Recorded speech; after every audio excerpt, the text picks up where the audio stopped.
Ayan, good morning mga ka-growers with 1000 plus foliar fertilizer. Ngayon po ay January 23, 2024 ho. Alas 9 ng umaga.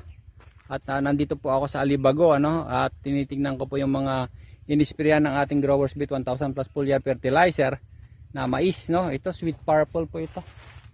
Ayan, paani na po ito ng siguro mga February 20 ho ito. Ayan.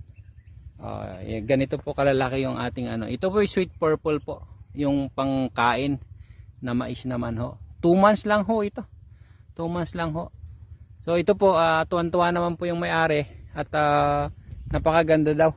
Tipid daw ho sa tipid daw sa fertilizer. Kitang-kita naman ang ganda ng ang ganda po ng mga puno niya. Ayan. Sa kabila naman ho sa kabilang dike, kasi nandito sa Alibago medyo tabing ilog po ito. Sa kabila naman ho yung yung yellow. Yung yellow corn naman po. Mabilis pala ito.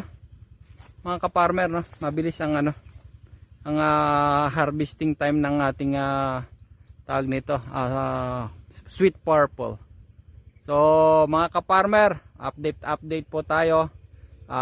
Ang growers with 1000 plus foliar fertilizer pwede ho kahit sa anong paklasing pananim, basta ang importante ho yung nutrients na kailangan po ng ating mga pananim ay susupply po ng ating growers with 1000 plus foliar fertilizer.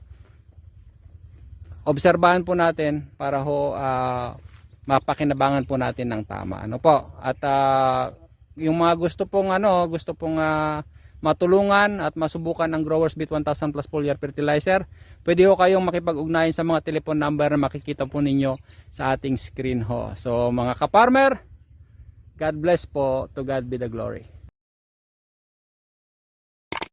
God bless the farmers of this land.